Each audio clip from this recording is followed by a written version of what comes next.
Thank you for joining Wars of the Roses. As we continue with Part 17, the Congress of Wilhelmsbad, Book 11, Freemasonry from Secret Societies of All Ages, Volume 2 by Charles William Heckethorn.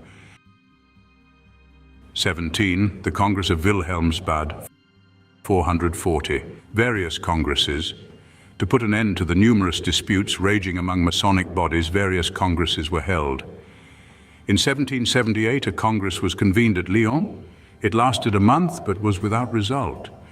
In 1785, another was held at Paris, but the time was wasted in idle disputes with Cagliostro.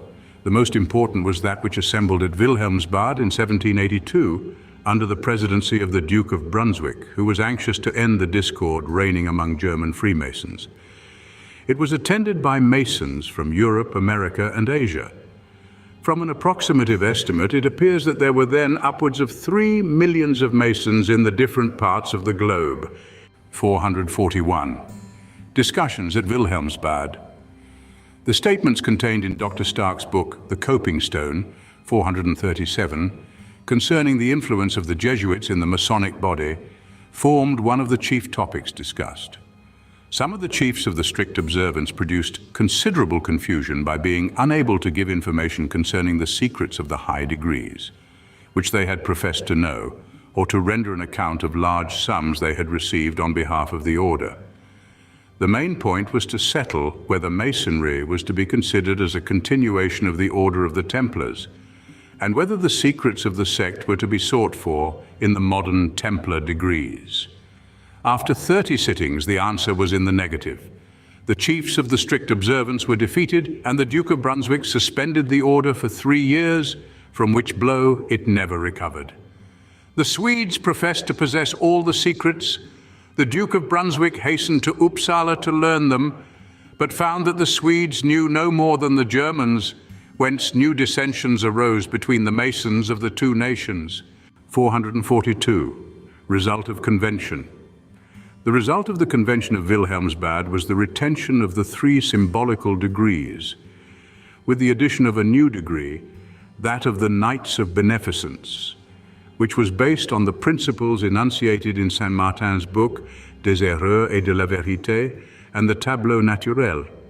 The foundation of the new order was attributed to the influence of the Jesuits, because the 3 initial letters of Chevalier Bienfaisant, CHB, are equal to 3, 8, 2 equals 13, signifying the letter N, meaning Nostri.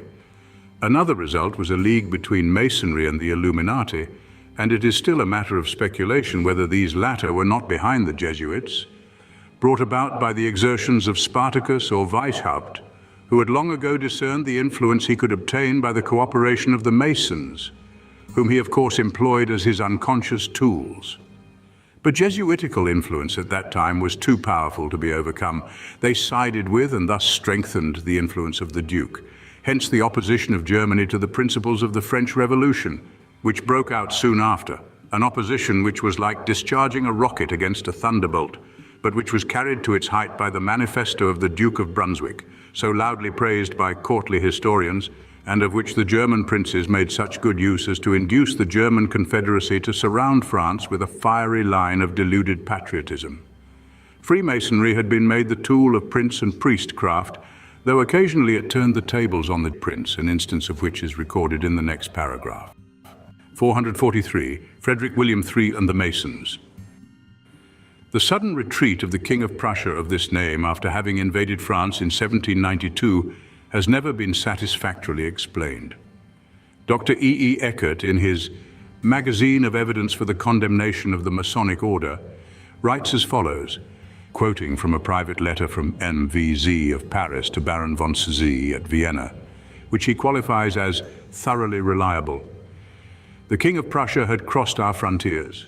He was, I believe, at Verdun or Thionville.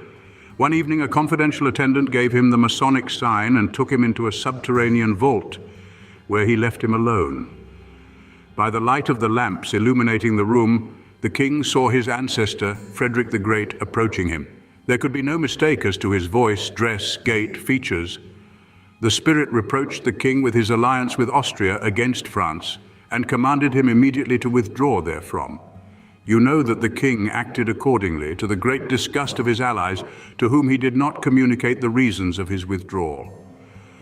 Some years afterwards, our celebrated actor Fleury, who acquired such reputation by his performance at the Théâtre Français in the 2 pages, in which piece he represented Frederick the Great to perfection, confessed that he acted the ghost when Frederick William III was mystified by an appearance which had been planned by General Dumouriez.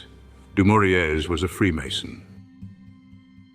Thank you for watching, and please don't forget to share, like, subscribe and comment, and if you can, please consider donating to Wars of the Roses. Links to PayPal and Patreon are in the description. Thank you so very much.